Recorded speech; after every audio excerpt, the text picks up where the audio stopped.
Welcome to the first episode of Game Tech on the J Buck Tech channel. I am your host, J Buck, and we're going to begin. First off, I got to give shout outs to everyone who gave me the motivation to start this. Anchorman, Game Filter, Gibmeister, Iron Wolf, and Crap Gamer, who I just met yesterday. You'll find all of these channels in my featured section, so take a look at those. The footage you see here is Extreme Treadmill Survival. If you get a chance, go ahead and play that. I'm pretty sure you can do a lot better than I am, because I'm sucking at this thing. Okay, so on to the news. Yesterday at GDC, we saw Sony unveil the Project Morpheus. Project Morpheus is a VR headset for the PlayStation 4 to be released on some undetermined date. While they didn't leave a price point or target audience or anything necessary like that, they did leave us with a big range of questions that I guess we'll find out today when people actually get to test it. Here's the thing though. Peripherals like this, even though they say that Project Morpheus isn't a peripheral, it's a medium for them to be able to connect in different ways to amplify emotion, they just don't work.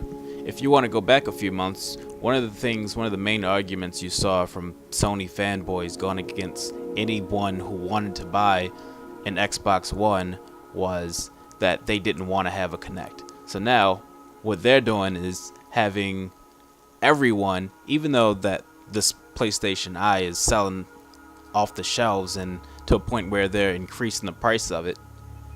So, the same people who had the argument that they didn't want a camera connected to their console are going to go out and have to buy a camera that's going to have to stay on while they're playing a game. And it's going to be fun to see a lot of people flip-flop in these arguments after having gone against it the whole time. So a few months ago, the main argument that they had was, well, the PlayStation 4 is for the hardcore gamer.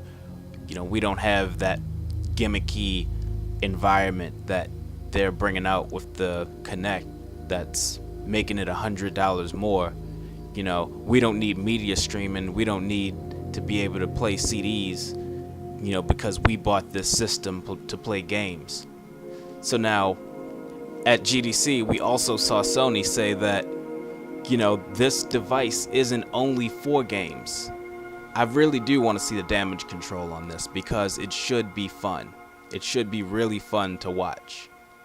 In the dire straits that Sony's in right now with their other departments losing money, it would be very unfortunate for this to turn out to be another Virtual Boy. You know, that was a disaster.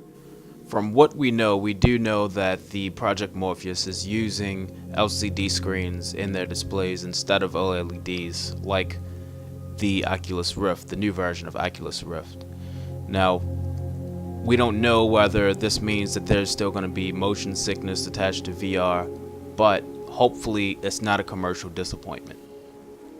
In other news, tomorrow we're going to see what Microsoft is unveiling. We already know that it's more than likely going to be DirectX 12, which some people think is going to breathe new life into the console.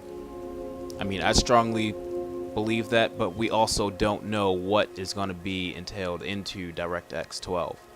I really think it's going to be the power of the GPU cloud. I've been saying this for a few weeks now, and the reason this conversation got interesting is because 2 days ago, Amazon went at GDC and showed photorealistic images that were rendered on the Amazon cloud. Now we know that the Amazon cloud is the one that Microsoft invested tons of money into their cloud because Amazon had the fastest service there. So now the Microsoft Azure cloud is outperforming Amazon, and I believe that we're going to be able to see the capabilities with DirectX 12 on the Xbox One, you know, especially since they already talked about live ray tracing, which people for some reason believe is impossible. I say if we had on live, you know, and that wasn't even using real cloud technology, we had that 2 years ago, 3 years ago. If we had that then, and we could play games at low latency, then I think why not stop talking about what can't happen right now with our internet connection. Me personally, I'm getting 20 megs down on my internet connection. I mean, I know that there are people in rural areas who might not be as capable as I am on this internet, but you know, as the infrastructure stands, if I could play on live over my Wi-Fi network when they enabled it, because at first you had to have a broadband connection and you had to be connected to Ethernet, of course. But if I could play over Wi-Fi Street Fighter 4 all day, then I don't see why not be able to render something 3 years later. It's just something to think about. That's going to do it for the first episode of J Buck Tech Channel. Waiting for my new mic to get here. Make sure to like, comment, subscribe. Check out the links I told you about in my featured section. And we'll talk pretty soon.